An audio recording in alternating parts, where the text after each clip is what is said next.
ETF index mutual funds నేర్చుకుని stock మార్కెట్లో రాణించాలనుకుంటున్నారా? వెంటనే ఈ నెంబర్కి కాల్ చేయండి.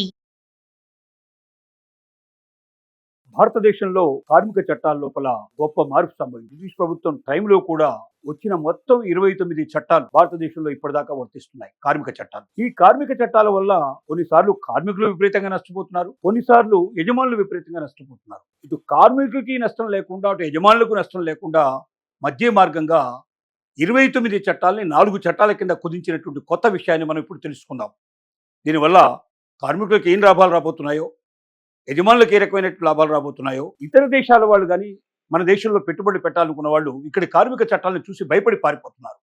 భారతదేశంలో ఇన్వెస్ట్మెంట్ చేసినట్టయితే కార్మికుల ఉచ్చులో మనం ఇరుక్కుంటాం, భవిష్యత్తులో మన డబ్బులు మన చేతికి రావు, మన పెట్టుబడి మనం నష్టపోతామని భయపడుతున్న వాళ్ళందరికీ నిర్భయంగా ఉండడానికి, రెండోది అసంఘటిత కార్మిక రంగం లోపల కింది స్థాయి నుంచి పనిచేస్తున్న వాళ్ళు, సంఘటితత్వం లేని వాళ్ళు, ఒక భద్రత లేకుండా భయంగా ఏ రోజు నా ఉద్యోగం ఊడిపోతుందో, ఏ రోజు నేను డబ్బు సంపాదించలేకపోతానో, ఏ రోజున నా కుటుంబానికి నేను కనీసం అన్నం పెట్టలేకపోతున్నానని భయపడేటువంటి బాధపడేటువంటి ప్రతి ఒక్కరికి ఒక సమాధానంగా కేంద్ర ప్రభుత్వం తీసుకొచ్చిన మార్పుల గురించి మనం ఇప్పుడు చర్చించుకుందాం. దాని గురించిన పూర్తి వివరాలు మనం తెలుసుకుందాం. ఇక భారత ప్రభుత్వం కార్మిక చట్టాల్లో తెచ్చినటువంటి మార్పుల గురించి మనం ముందుగా ప్రస్తావించుకుందాం. 29 చట్టాలని 4 చట్టాల కింద 4 కోడ్ల కింద ఏ రకంగా విభజించారో చూస్తే వాటి పేర్లు మనం తెలుసుకుంటే, మొట్టమొదటి కోడ్ ఆఫ్ వేజెస్ అనేటువంటిది మొట్టమొదటి చట్టం కింద తీసుకొచ్చారు. అంటే వేజెస్ ఇచ్చేటువంటి ఏవైతే వాళ్ళకు వేతనాలు ఉంటాయో ఆ వేతనాల మీద తీసుకొచ్చిన చట్టం కోడ్ ఆన్ వేజెస్. రెండోది ఇండస్ట్రియల్ రిలేషన్స్ కోడ్, అంటే ఇండస్ట్రీస్లో పనిచేసేటువంటి ఏవైతే కార్మికులు ఉన్నారో వాళ్లకు సంబంధించినటువంటి ప్రత్యేకమైన చట్టాల గురించి ఇండస్ట్రియల్ కోడ్ 2020 దాని గురించి చర్చించుకోవడం జరుగుతుంది. మూడోది social security code 2020. Social security కోడ్లో ఎవరైతే కనీస వేతనాల కోసం ఆలోచిస్తున్నారో వాళ్ళ గురించి, వాళ్ళకి సోషల్ సెక్యూరిటీ కింద మనం ఏం భద్రత కల్పిస్తున్నామని చెప్పేటువంటి విషయాలన్నీ కూడా ధృవీకరించడం జరుగుతుంది. నాలుగోది occupational safety, health and working conditions code 2020. ఎక్కడైతే కార్మికులు పనిచేస్తున్నారో అక్కడ ఏ రకమైన ప్రమాదాలు జరగకుండా, ఒకవేళ ప్రమాదాలు జరిగినట్టయితే వాళ్ళ ఆరోగ్యానికి రీత్యా సంబంధించినవి, తర్వాత పొల్యూషన్ రాకుండా, ఎంతకాలమైనా అక్కడ పనిచేసినా మళ్ళీ తిరిగి తన కుటుంబానికి ఏ ఇబ్బంది లేకుండా ఆ కుటుంబంలో సంపాదించే వ్యక్తి యొక్క ఆరోగ్యం పరిస్థితి, అతను మానసికంగా ప్రశాంతంగా ఉండడానికి కావాల్సిన పరిస్థితుల్ని క్రియేట్ చేసేటువంటి కోడ్ 4వ కోడ్ కింద మనం చెప్పుకోవచ్చు. అసలు ఈ సంస్కరణ యొక్క ముఖ్య ఉద్దేశం ఏమిటో కూడా మనం తెలుసుకునే ప్రయత్నం చేద్దాం. నెంబర్ 1 ఏమిటంటే నిబంధనలను సరళీకరణ చేయడం, ఉద్యోగుల హక్కులను పరిరక్షించడం, అన్ని పరిశ్రమల్లో ఏకరూప ప్రమాణాలు ఉండేలా చూడటం. నిబంధనలను సరళీకృతం చేయడం. ఇంతకుముందు చాలా కఠినమైన నిబంధనలు ఉండేవి. ఈ కఠినమైన నిబంధనల వల్ల యజమానులు కార్మికుల్ని ఎంటర్టైన్ చేయాలన్నా, ఎవరైనా తీసుకోవాలన్నా, ముఖ్యంగా ఇతర దేశాల నుంచి ఎవరైనా వచ్చి ఇక్కడ పెట్టుబడులు పెట్టాలన్నా గజగజ వణికిపోయే పరిస్థితి ఏర్పడింది. ఎందుకంటే కార్మిక సంఘాలన్నీ కూడా విపరీతంగా సమ్మె పాటించడం, వారు పని చేయకుండానే వేతనాలు డిమాండ్ చేయడం, వారు ప్రతి చిన్న విషయానికి రాద్ధాంతాలు క్రియేట్ చేయడం లాంటి కొన్ని చోట్ల జరిగిన పరిస్థితులు ఉన్నాయి. అన్ని చోట్ల కాకపోయినప్పటికీ కొన్ని చోట్ల కొంతమంది దీన్ని అడ్వాంటేజ్ తీసుకొని కొంతమంది కార్మిక నాయకులు విపరీతమైనటువంటి సమస్యలు క్రియేట్ చేయడం జరిగింది. అందువల్ల పెట్టుబడి పెట్టడానికి, కొత్తగా ఇండస్ట్రీస్ తీసుకురావడానికి భయపడేటువంటి పరిస్థితులు ఎక్కువ ఉన్నాయి. అలా కాకుండా మన దేశం కార్మికులను ఎక్కువగా చేర్చుకోవాలంటే, ప్రతి ఒక్కరికి ఉద్యోగం కల్పించాలంటే ఖచ్చితంగా ఇండస్ట్రీస్ పెరగాల్సిందే. తద్వారానే మనం ఉద్యోగ కల్పన జరుగుతుంది. అందుకోసమని మొట్టమొదటి ఉద్దేశం ఏంటంటే నిబంధనలను సరళీకృతం చేయడం అనేటువంటిది దీని ముఖ్యమైన ఉద్దేశం. 29 చట్టాలను 4 చట్టాల కింద కుదించడానికి కేంద్ర ప్రభుత్వానికి ఉన్న ముఖ్యమైన ఉద్దేశం ఏంటంటే దీన్ని ఈజీగా అమలు చేయడం జరిగినట్టయితే అందరికీ మేలు జరుగుతుంది, కొత్త ఇండస్ట్రీస్ బాగా ఎక్కువగా వస్తాయి, ఎక్కువ మందికి ఉద్యోగ ఉపాధి కల్పన జరుగుతుంది, ఉన్న వాళ్ళకు కూడా భద్రత చేకూరుతుందని దాని యొక్క ముఖ్య ఉద్దేశం. రెండోది తీసుకున్నట్టయితే ఉద్యోగుల హక్కుల్ని పరిరక్షించాం. అంటే ఉద్యోగులకున్న హక్కుల్ని పోగొట్టుకోకుండా పరిరక్షించబడాలి, కొత్త హక్కులు కూడా దీనిలోంచి కొంచెం క్రియేట్ చేయాలి. ఉద్యోగి తన జీవితంలో భద్రత కోల్పోకుండా నేను ఆనందంగా శాంతిగా ఉంటాను, నా కుటుంబాన్ని నేను పోషించుకోగలను, ఈ ఉద్యోగం నా హక్కు అనేటువంటి పరిస్థితిలో బతకగలనే నమ్మకాన్ని కలిగించడం దీని ముఖ్యమైన ఉద్దేశం. అన్ని పరిశ్రమల్లో ఏకరూప ప్రమాణాలు ఉండేలా చూడడం. ఒక పరిశ్రమకు ఒక రకమైనటువంటి సిద్ధాంతాలు, మరొక లేబర్ లైఫ్ ఉండటం వల్ల ఒక పరిశ్రమకి మరో ప్రభుత్వం సంబంధం లేకపోవడం వల్ల చాలా సమస్యలు వస్తున్నాయి. ఒక దగ్గర కార్మికులకు చాలా ఎక్కువ అవకాశాలు కలగటం, కొన్ని చోట్ల కార్మికులకు చాలా తక్కువ అవకాశాలు ఉండటం, ఒకే పని ఉన్నప్పటికీ, ఒకే విధానం ఉన్నప్పటికీ బట్ వాళ్ళకు వచ్చేటువంటి చట్టాల్లో తేడా ఉండటం వల్ల చాలా సమస్యలు ఎదుర్కోవడం జరిగింది గతంలో. అలా కాకుండా భారతదేశంలో ఉండేటి ఏ పరిశ్రమకైనా ఒకే రకమైన విధానాలు రూపొందించి, ఒకే రకమైన పరిస్థితులు ఉండటం వల్ల కార్మికులు ఎక్కడైనా సరే మిగతా కార్మికులతో పోల్చుకున్నప్పుడు తను కూడా సేమ్ పద్ధతిలో ఉన్నాను, పొజిషన్లో ఉన్నానని ఆనందపడడానికి, సంతోషపడడానికి ఒక అవకాశం కల్పించబడింది. రెండోది ఏంటంటే ప్రతి ఉద్యోగి తెలుసుకోవాల్సిన 12 ముఖ్యమైన మార్పులు దీంట్లో జరిగాయి. మొత్తం 29 చట్టాలని 4 చట్టాల కింద కుమర్చినప్పటికీ 12 ముఖ్యమైన విషయాల్లో ఉండేటువంటి మార్పులు ఏమిటో మనం తెలుసుకోగలిగితే 29 చట్టాలని 4 చట్టాల కింద ఎందుకు క్రోడీకరించారో, ఎందుకు అంత తక్కువగా చేసి చూపించారో మనకు అర్థమవుతుంది. తర్వాత కొత్త కార్మిక చట్టం 2025 వేతనాలు, రక్షణ, ఇటు కార్యాలయంలో ఉద్యోగులకు లభించే మద్దతులపై విస్తృత శ్రేణి మార్పులను తీసుకొచ్చింది. కొత్త కార్మిక చట్టం 2025లో రూపొందించింది కాబట్టి దీని కార్మిక చట్టం 2025 అంటారు. ఈ 2025 కార్మిక చట్టంలో వేతనాలు, రక్షణ, అలాగే కార్యాలయంలో ఉద్యోగులకు లభించే మద్దతుపై విస్తృతమైన అనేక రకాల మార్పులు తీసుకొచ్చింది. అంటే ఒక జీతభత్యాల విషయంలోనే కాకుండా వాళ్ళ భద్రత విషయంలో కూడా, ముఖ్యంగా మహిళలు పనిచేసిన దానికి, ఇంతకుముందు మహిళలకి ఓన్లీ వాళ్ళు డే టైంలోనే పనిచేసేవాళ్ళు, రాత్రిపూట పనిచేయడానికి మహిళలకు చాలా చోట్ల అవకాశాలు లేవు.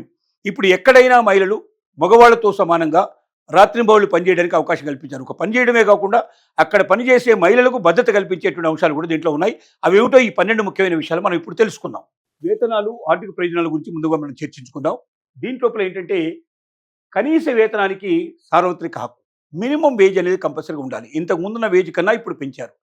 ఒక కనీస లేబర్ వర్క్ చేసేవాడికైనా సరే గతంలో 300 నుంచి 500 మధ్యలో దొరికే అవకాశాలు ఉండేవి. ఇప్పుడు దాన్ని 740 రూపాయలు మినిమంగా ఉండేటట్టుగా హక్కును ప్రసాదించారు. అంటే ఎక్కడ పనిచేసే లేబర్ అయినా ఒక్కరోజు వేతనం మినిమంగా 740 రూపాయలు కంపల్సరీగా ఉండాల్సిందే. అంటే అప్పుడేమవుతుంది, చిన్న లేబర్ అయినా సరే ఒకరోజు నేను పనిచేస్తే 740 రూపాయలు, ఒక 25 రోజులు నేను పనిచేస్తే నాకు సుమారుగా 15,000 రూపాయల దాకా దొరుకుతాయి. ఈ 15,000 రూపాయలతో నా కుటుంబాన్ని నేను పోషించుకోగలను ఒక నమ్మకం, విశ్వాసం కలిగేటట్టుగా ఈ హక్కు రూపొందించబడింది. అలాగే దీని లోపల మనం ఆలోచించినట్టయితే ప్రతి 5 ఏళ్లకు ఒకసారి మళ్ళీ దీన్ని సమీక్షించబడుతుంది. అంటే 5 ఇయర్స్కి ఒకసారి మార్చడానికి అవకాశం, ఇంకా పెంచడానికి అవకాశం ఉంది. తగ్గించడం కన్నా ఇంకా పెంచడానికి అవకాశం ఉంది. అంటే అప్పుడున్నటువంటి మొత్తం రేట్ల బట్టి, మార్కెట్లో దొరికేటువంటి మనం నిత్యావసర వస్తువుల యొక్క రేట్లను బట్టి, మనకు కావాల్సినటువంటి మినిమం సదుపాయాలకు ఉండే రేట్లను బట్టి అవి బాగా పెరిగినట్టయితే ఆటోమేటిక్గా వేజెస్ కూడా పెరిగేందుకు అవకాశం దీంట్లో కల్పించడం జరిగింది. అంటే ఇవాళ నేను చేస్తున్నాను ఈ చట్టం, ఇక ఎప్పటికైనా ఇదే చట్టం అని కాకుండా ప్రతి 5 ఏళ్లకు ఒకసారి సమీక్షించుకొని దాని అవసరాన్ని బట్టి, అవకాశాన్ని బట్టి దీంట్లో మార్పులు చేర్పులు చేసుకోవడానికి ఒక అవకాశం దీంట్లో కల్పించబడింది. తర్వాత దీంట్లో ప్రాంతీయ వ్యత్యాసాల తొలగింపు కోసం ఫ్లోర్ వేజ్ అనేటువంటి ఒక సిస్టమ్ మనం పెట్టాం. నేషనల్ ఫ్లోర్ వేజ్ అనేది కనీస స్థాయి వేతనం, ఈ కీలకమైన అంశం. దీనివల్ల రాష్ట్రాల మధ్య వ్యత్యాసం తొలగిపోవాలి. ఒక రాష్ట్రంలో ఒక రకమైంది, ఇంకో రాష్ట్రంలో ఇంకోటి ఉన్నప్పుడు ఏమైందంటే ఒక రాష్ట్రంలో బతుకుతున్న వ్యక్తి అక్కడ ఎక్కువ జీతం తీసుకుంటున్నాడు, ఇంకో రాష్ట్రంకి వచ్చేవరకు అదే పని చేసినప్పటికీ తక్కువ జీతం వస్తుంది. ఒక కంపెనీలో ఎక్కువ జీతం వస్తుంది, ఇంకో కంపెనీకి వచ్చేవరకు తక్కువ జీతం వస్తుంది. తద్వారా ఏమవుతుందంటే అతని జీవన ప్రమాణాలు మార్చుకోవడం చాలా కష్టం అవుతుంది. తక్కువ వేతనం ఉండేవాడు ఎక్కువ వేతనంలోకి వెళితే సంతోషపడతాడు, కానీ ఎక్కువ వేతనం ఉండేవాడు తక్కువ వేతనంలోకి వచ్చినప్పుడు చాలా బాధపడతాడు. ఎందుకంటే ఒక రకమైన స్టాండర్డ్ లైఫ్ అలవాటు పడిన తర్వాత ఆ రకమైనటువంటి ఆదాయం కోల్పోయినట్టయితే వచ్చేటువంటి అవకాశాలు పోగొట్టుకొని ఆ రకంగా తక్కువ స్థాయిలో జీవించలేక మానసికంగా సంకటపడటం, కుటుంబం అంతా కూడా చాలా ఇబ్బంది పడటం, తద్వారా రకరకాల సమస్యలు క్రియేట్ అయ్యి కార్మికుడు అశాంతి పాలయ్యే అవకాశం ఉంటుంది. అలా కాకుండా దేశమంతా ఒకే రకమైన చట్టాలు, దేశమంతా కూడా అన్ని రాష్ట్రాల్లో ఒకే చట్టాలు, ఒకే రకమైన వేతనాలు లభించడం వల్ల, ఒకే రకమైన సదుపాయాలు లభించడం వల్ల మానసిక ప్రశాంతతతో జీవన స్థాయిని తగ్గించుకోకుండా కార్మికుడు ఆనందంగా, శాంతంగా బతకడానికి ఒక అవకాశం కల్పించబడింది ఈ చట్టాల లోపల. రెండోది మనం తీసుకున్నట్టయితే మనకు ఈ యజమానులను కూడా తక్కువ వేతనాలు ఎవరైనా ఇచ్చేందుకు ప్రయత్నం చేసే యాజమాన్య విధులు కూడా పూర్తిగా విసర్జించవచ్చు. ఖచ్చితంగా మినిమం వేజెస్ యాక్ట్ ఏదైతే చెప్తుందో అంతకన్నా ₹1 తగ్గించడానికి వీలేదు. ప్రభుత్వం చెప్పిన పద్ధతి ప్రకారంగా ఏ స్థాయిలో ఉండేవాడికి ఎంత జీతం ఇవ్వాలో, ఏ రాష్ట్రంలో పనిచేసినా, ఏ ఫ్యాక్టరీలో పనిచేసినా, ఏ యాజమాన్య కింద పనిచేసినా ప్రతి ఒక్కరు దీన్ని పాటించాల్సి వస్తుంది. కాబట్టి ఆనందకరమైన జీవితం కార్మికుడు గడిపే అవకాశం ఉందనేది ప్రభుత్వం చెబుతున్న వాదన. ఇక మూడోది తీసుకున్నట్టయితే సకాలంలో డిజిటల్ వేతన చెల్లింపులు. ఇప్పటిదాకా ఏం జరుగుతున్నాయంటే డిజిటల్ వేతన చెల్లింపులు జరగటం లేదు. చాలా చోట్ల రాయడం 20,000, 30,000 రాసేసి 10,000, 5,000 అతని చేతిలో పెడుతున్నారు. అంటే ఎక్కువ తీసుకుంటున్నట్టుగా జీతాలు మనకు సంతకాలు పెట్టించుకొని తక్కువ డబ్బులు చెల్లించడం వల్ల మధ్యవర్తులు లాభపడుతున్నారు. వీళ్ళు ఇన్కమ్ ట్యాక్స్ కట్టకుండా ఎగ్గేసుకుంటున్నారు. అలాగే ఎక్కువ డబ్బు వస్తున్నట్టుగా సంతోషంగా కనబడడానికి జీతాన్ని పేరుకు మాత్రం ఎక్కువ డబ్బు కనబడుతుంది, కానీ చేతికి వచ్చేది మాత్రం చాలా తక్కువ మొత్తాల్లో వస్తుంది. ఇక నుంచి ఆ సిస్టమ్ తీసేసి పూర్తిగా ఎవరికి పెళ్లించినా డిజిటల్ చెల్లింపు చేయండి. డైరెక్ట్గా అతని అకౌంట్ ద్వారా మీకు డబ్బు వచ్చేట్టుగా చేయండి. అకౌంట్లో ఎప్పుడైతే డబ్బు వచ్చిందో డైరెక్ట్గా అతనికే వస్తుంది కాబట్టి, కార్మికుడి చేతికి వస్తుంది కాబట్టి మధ్యవర్తులు దోచుకునేటువంటి అవకాశం అక్కడ ఉండదు అని ఒక భద్రత కల్పించే పరిస్థితి తీసుకొచ్చారు. ఇక నుంచి అన్ని డిజిటల్ చెల్లింపులే ఉంటాయి. అంటే అకౌంట్ ఓపెన్ చేయాల్సిందే, అకౌంట్ ద్వారా డబ్బులు రావాల్సిందే. డైరెక్ట్గా క్యాష్ ఇచ్చేసి చేతులు దొరుకునే పరిస్థితి ఉండదు. ఎందుకంటే లేబర్కి కూడా ₹1 డబ్బులు పెట్టాల్సిన అవసరం లేకుండా మనం ఇవాళ జన్ధన్ యోజన కింద అకౌంట్ ఓపెన్ చేసుకుని బ్యాంకులో ఉండే అవకాశం కల్పించింది. కాబట్టి ప్రభుత్వం ప్రతి లేబర్కి, ప్రతి ఒక్క వ్యక్తికి అకౌంట్ ఓపెన్ చేయబడుతుంది. ఆ అకౌంట్ ద్వారానే వాళ్ళకి చెల్లింపులు జరుగుతాయి. కాబట్టి 100% తనకు ఏదైతే గవర్నమెంట్ చట్ట ప్రకారంగా రావాల్సిన డబ్బులు అవుతున్నాయో ఆ డబ్బులు తనకు వచ్చే అవకాశం కార్మికులకు కల్పించబడింది. ఇది చాలా ముఖ్యమైన విషయం. చెక్కుల ద్వారా కానీ డిజిటల్ రూపంలో కానీ చెల్లించాలి. ఫిక్స్డ్ టర్మ్ ఉద్యోగులకు గ్రాట్యుటీ 5 సంవత్సరాలు మినిమం టర్మ్ ఉన్నప్పుడు మాత్రమే గ్రాట్యుటీ వచ్చేట్టుగా గతంలో ఉన్న చట్టాలు ఉన్నాయి. అంటే ఒక కార్మికుడు ఒక పనిలో 5 సంవత్సరాలు కంటిన్యూస్గా పనిచేస్తే అప్పటి నుంచి అతని గ్రాట్యుటీ అకౌంట్ ఓపెన్ అవుతుంది. అతను గ్రాట్యుటీ లాభాలు పొందే అవకాశాలు ఉంటాయి. కానీ ఇప్పుడు చేసిన దాంట్లో అలా ఏమీ లేదు. అతను చేరిన రోజు నుంచి అతను గ్రాట్యుటీ కామన్గా వచ్చేసే అవకాశం ఏర్పాటు చేస్తున్నారు. అతను ఏ కంపెనీకి వెళ్తే ఆ కంపెనీకి ఆటోమేటిక్గా గ్రాట్యుటీ వర్తిస్తుంది. కాబట్టి 5 ఏళ్ళు ఎదురు చూసి నాకు గ్రాట్యుటీ వస్తుందని ఆశపడి ఈ లోపలే ఉద్యోగం ఓడిపోతే మళ్ళీ కొత్త ఉద్యోగంలో చేరాక గ్రాట్యుటీ లేక అక్కడ కొత్త అకౌంట్ ఓపెన్ అయ్యి జీవితాంతం అసలు గ్రాట్యుటీ లేకుండానే చాలామంది కార్మికులు తమ జీవితాన్ని చాలిస్తున్నారు. అలా కాకుండా చేరిన మొదటి రోజు నుంచే గ్రాట్యుటీ అనేది స్టార్ట్ అయ్యి తన జీవితం లోపల ఏ కంపెనీకి వెళ్ళినా అదే గ్రాట్యుటీ తిరిగి కంటిన్యూ అయ్యి చివరి దాకా కూడా గ్రాట్యుటీ పొందే అవకాశం ఉండేటట్టుగా, కార్మిక ప్రయోజనాలు పొందేటట్టుగా ఈ చట్టం రూపొందించబడింది. కాబట్టి మొదటి రోజు నుంచే కార్మికుడు సంతోషంగా పనిచేస్తాడు. తనకు తగినటువంటి ఇతర ఏదైతే వేతనాలు రావాలో, ఇతర లాభాలు ఏవైతే రావాలో ప్రతి కంపెనీ నుంచి అతను పొందడానికి ఇది ఒక అవకాశంగా పరిగణించడం జరిగింది. అలాగే ముఖ్యంగా సామాజిక భద్రత రక్షణ దీంట్లో కలిగించబడింది. అందరికీ సామాజిక భద్రత దీంట్లో ఉంది. సోషల్ సెక్యూరిటీ కోడ్ ద్వారా దీంట్లో స్వయం ఉపాధి ముఖ్యంగా మొదటిసారిగా దీంట్లో అనేక రకాల ప్రయోజనాలు కలిగించారు. సోషల్ సెక్యూరిటీ అంటే మనిషికి ఏంటంటే కనీసం తినడానికి తిండి కానీ, లేదా మినిమం అతనికి రావాల్సిన వేజెస్ కానీ, ఇలాంటివన్నీ సోషల్ సెక్యూరిటీ కింద ఉంటాయి. అతనికి ఖచ్చితంగా ఇవి వచ్చితేనే కానీ ప్రతి మనిషి బతకగలుగుతాడు. కాబట్టి అతనికి ఏమేం కావాలో మినిమం సదుపాయాలను దీంట్లో కల్పించే ఏర్పాటు ఈ యొక్క కార్మిక చట్టంలో కొత్తగా రూపొందించిన విషయాలు. ఇక అసంఘటిత రంగ కార్మికుల కోసం ప్రత్యేకంగా గిగ్ ప్లాట్ఫామ్ కార్మికుల కోసం ప్రత్యేక నిధిని సృష్టించారు. అంటే ఒక సోషల్ సెక్యూరిటీ కింద దీనికోసం ప్రత్యేకంగా ఒక ఫండ్ను క్రియేట్ చేశారు. ఈ ఫండ్ ద్వారా ప్రతి యజమాని ఈ ఫండ్ కొంత అమౌంట్ ఖచ్చితంగా కట్టాల్సిందే. ఈ అమౌంట్ అందరు యజమానులకు ఇచ్చిన డబ్బులతో ఎక్కడైతే అబద్ధతకు లోనవుతున్నారో, ఎక్కడైతే కార్మిక అత్యవసరాలు ఉన్నాయో, ఎక్కడైతే సమస్యలు వచ్చి పడ్డాయో, ఎక్కడైతే ఆరోగ్య పరిస్థితులు ఏర్పడ్డాయో ఇలాంటి చోటికి ఈ డబ్బులు తిరిగి తరలించి వాళ్ళ జీవితాల్లో ఆనందమయం చేయడానికి ఒక సోషల్ సెక్యూరిటీగా ఒక భద్రతా నిధిని దీనికోసం ప్రత్యేకంగా ఏర్పాటు చేసే అవకాశాన్ని కొత్తగా తెచ్చినటువంటి చట్టాల ద్వారా మనకు లభించాయి. ఇక అంతర్రాష్ట్ర వలస కార్మికులకు మెరుగైన హక్కు. అంతర్రాష్ట్ర మెరుగైనప్పుడు ఏమవుతుందంటే ఒక రాష్ట్రం నుంచి మరొక రాష్ట్రానికి, ఈ రాష్ట్రంలో ఉండేవాడు ఇంకో రాష్ట్రానికి వెళ్ళినా, ఆ రాష్ట్రంలో ఉండే ఈ రాష్ట్రానికి వచ్చినా గతంలో ఏముండేదంటే ఆ రాష్ట్రంలో ఉండేటువంటి ప్రత్యేకమైన కార్మిక చట్టాలే అతనికి వర్తించేవి. ఈ ఇంకో రాష్ట్రం మారినప్పుడు ఆ రాష్ట్రంలో ఉండేట్టు వర్తించేవి. తద్వారా ఏమైందంటే అనేక రకాల నష్టాలు సంభవించేవి, అనేక రకాల సమస్యలు వచ్చేవి. తనకు రావాల్సిన బెనిఫిట్స్ అన్నీ కోల్పోయే ప్రమాదాలు కార్మికులకు ఎప్పుడు ఉండేవి.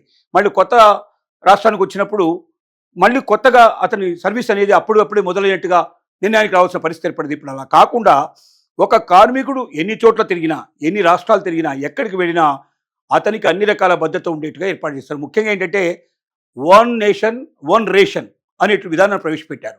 వన్ నేషన్ వన్ రేషన్ అంటే ఏంటంటే ఇంతకుముందు రేషన్ కార్డు ఉంటే మీకు ఏ ఊర్లో మీకు రేషన్ కార్డు ఏర్పడిందో అక్కడికే వచ్చి రేషన్ తీసుకోవాల్సిన పరిస్థితి ఏర్పడింది. అలా అవుతే ఇప్పుడు ఏమవుతుందంటే చాలామంది వచ్చిపోవడానికి అయ్యే ఖర్చులు వేల మీద ఉంటాయి. ఈ ₹1000 ఖర్చు పెట్టి మనం ₹100 కోసం అనవసరంగా ప్రయత్నం చేయడం ఏంటని చాలామంది ఇతర రాష్ట్రాల్లో పనిచేసేవాళ్ళు, ఇతర ప్రాంతాల్లో పనిచేసేవాళ్ళు రేషన్ తీసుకోకుండానే ప్రతి నెల వదిలిపెట్టడం, వీటిని చాలామంది ఏంటంటే దొంగ సంతకాలు పెట్టి దొంగ వ్యవహారాలు చేసి ఆ రేషన్ అంతా దాని గట్టుచప్పుడు కాకుండా బ్లాక్ మార్కెట్లో మళ్లించడం, విదేశాలకు దాన్ని సప్లై చేయడం, ఇలాంటివన్నీ రకరకాలైనటువంటి పరిస్థితులు ఏర్పడ్డాయి. కోట్లాది రూపాయలు ప్రభుత్వ ధనం అనవసరంగా వేస్ట్ అయ్యే పరిస్థితి ఏర్పడింది. ఇప్పుడు అలా కాదు. ఏ రాష్ట్రం వాడు ఏ రాష్ట్రంలో పనిచేసినా అది ఎంత దూరం ఉన్నా తిరిగి ఊరికొచ్చి మనం రేషన్ తీసుకోవాల్సిన అవసరం లేదు. ఏవైతే పెన్షన్ కానీ, రేషన్ కానీ ఇలాంటి ప్రయోజనాలు దేశంలో ఎక్కడున్నా సరే వాటిని పొందడానికి వీలుగా అక్కడ స్థానికంగానే పొందడానికి వీలుగా చేయడం వల్ల ఒక మనిషి ప్రయాణం చేయాల్సిన అవసరం లేకుండా, డబ్బు ఖర్చు కాకుండా, ఆరోగ్యం దెబ్బతినకుండా ఉన్న చోటనే ప్రభుత్వం ఇచ్చేటువంటి అన్ని పథకాలని పొందే అవకాశాలు కార్మికులకి దీని ద్వారా వర్తింపజేసే పరిస్థితి ఏర్పడింది. ఇది చాలా లాభదాయకమైంది, కార్మికులకి ఎంతో మేలు కలిగించేటువంటి అంశం. ఇక మనం పని పరిస్థితులకు భద్రత అంటే ప్రమాదకరమైన వాతావరణం కాకుండా ప్రమాదరహితమైన వాతావరణం తప్పనిసరిగా ఏ ఇండస్ట్రీ అయినా దీన్ని ఖచ్చితంగా పాటించాల్సిందే. ప్రతి ఇండస్ట్రీలో కూడా తగినటువంటి జాగ్రత్తలు చూసి కార్మికులకి ఆరోగ్యానికి భంగం కలిగించడం కానీ, లేక అక్కడ ఉన్నటువంటి గాలి కానీ, వాతావరణం కానీ ఏదైనా సరే అతనికి ఇబ్బంది కలిగించి భవిష్యత్తులో ఏదైనా ప్రమాదాలకు దారితీసే పరిస్థితి కానీ ఇలాంటివి ఏమీ లేకుండా ఉండేటువంటి అన్ని రకాల పూర్తి బాధ్యత తీసుకొని ప్రతి ఇండస్ట్రీలో కూడా మార్పులు చేర్పులు చేయాల్సిన అవసరం ఉందనేది ఈ చట్టాలు చెప్తున్నాయి. దీని ప్రకారంగా సురక్షితమైన పని వాతావరణం కలుగుతుంది, తను ఎక్కువ కాలం పనిచేసే అవకాశం ఉంటుంది, ఆరోగ్యంగా జీవించడానికి అవకాశం కార్మికుడికి కల్పించబడుతుంది. ఇక మహిళా సాధికారత అండ్ నైట్ షిఫ్ట్ హక్కులు. ఇప్పుడు చాలా వరకు విషయాల లోపల మనకు మహిళలకి పురుషులకు మధ్యలో వ్యత్యాసం ఉంది. వేతనాల్లో వ్యత్యాసం ఉంది కొన్ని చోట్ల.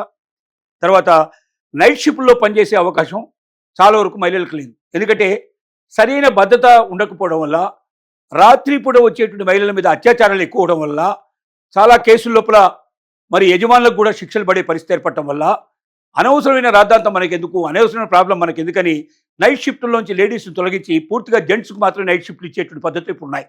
కానీ ఇక నుంచి ఈ చట్టం అమలు అవటం వల్ల ఏ మహిళ అయినా సరే పురుషుడితో సమానంగా సమాన వేతనం పొందడానికి అవకాశం ఉంది, సమానంగా పనిచేసే అవకాశం ఉంటుంది.